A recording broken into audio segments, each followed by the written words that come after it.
వృశ్చిక రాశి. ఈ వృశ్చిక రాశి వారికి 2024 సంవత్సరం నుంచి 25 సంవత్సరం వరకు మనం కనుక ఒక తర్వాత చూసుకున్నట్లయితే మనకి అర్ధాష్టమ శని నడుస్తుంది. అర్ధాష్టమ శని తర్వాత పంచమ రాహు నడుస్తున్నాడు. కాబట్టి మనకి శని ఒకటి రాహు ఒకటి బాగుండలేదన్నమాట. కాబట్టి మనం ఏం చేయాలా?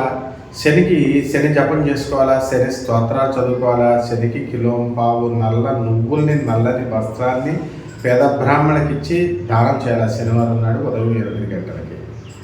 అలాగే బొగ్గుని ప్రవహించేటటువంటి నదిలో వేసేయాలి. ఈ బొగ్గుని కొంచెం నల్ల బొగ్గుని. అలాగే ఈ పక్షులకి ఈ ఆహారం వేయడం, ఈ చీమలకు కొద్దిగా పంచదార మొక్కలు ఇలాంటివి వేయడం, దీని ద్వారా ఈ యొక్క దోషం కొంచెం పోతుంది. అలాగే నవగ్రహాల చుట్టూ ప్రదక్షిణం చేయడం, ఆ శనీశ్వరుడి పైన మనము నల్ల నువ్వుల నూనెతో దానికి శనివారం కనీసము 19 శనివారాలు మనం అలా వేయాలి.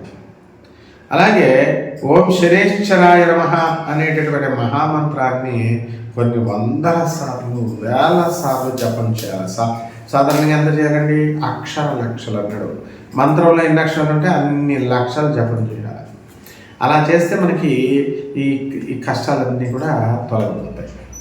ఇక రాహు జపం, రాహు స్తోత్రాలు, రాహుకి కిలోంపావు మినువుల్ని ఆవు పేడ రంగు ఉన్నటువంటి వస్త్రాన్ని ఇచ్చి పేద బ్రాహ్మణులకి శనివారం నాడు ఉదయం 8 గంటలకి దానం చేయాలి.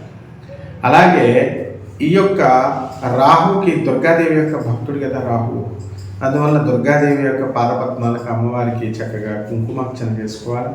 అలాగే నిమ్మకాయ డెప్పలు ఉంటాయి, దాని నుంచి ఇలా తీసేసి ముందు రసం తీసేసి ఇలా డెప్ప వెనక్కి ఇచ్చేసి దాంట్లో కొంచెం నువ్వుల నూనె కానీ ఆవు నెయ్యి కానీ వేసి ఎర్రని వస్త్రం, జాకెట్ మొక్కది ఉంటుంది కదా, ఒత్తి కింద కట్ చేయండి. లేదా ఎర్రని ఈ కంకణాలు కడదాం కదా, దాన్నే ఒత్తి కింద కట్టి, లేదా ఇంకా తెలుపు దూదితో మీరు ఏది లేదంటే కొంచెం పంప ముట్ట పెట్టండి.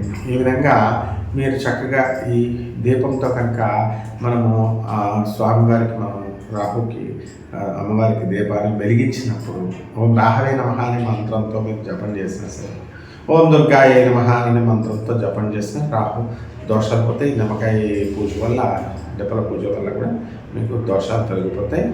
అలాగే ఈ అమ్మవారి దశమహావిద్యల్లో ఒకటైనటువంటి పగలాముఖి అమ్మవారి యొక్క పూజ చేసుకోవాలి, మీరు హోమం చేసుకోవాలి, మీ ఇంట్లో చేసుకోవాలి, రెగ్యులర్ ప్రాక్టీస్ చేయాలి. ఏదైనా సరే, ఏ పూజ అయినా, ఏ దోషం పోవడం కోసమైనా రెగ్యులర్ ఒక మంత్రాన్ని పట్టుకొని ఒక చాంటింగ్ చేస్తూ ఉంటే దానికి ఆ పవర్ వచ్చి మీకు పోకూడదు. అంతేగాని 100 చేసి ఇంకా పోలేదండి అని అనకూడదు అనమాట. ఈ విధంగా చేయండి, బ్రహ్మాండంగా ఉంటుంది. మీకు శుభమస్తు.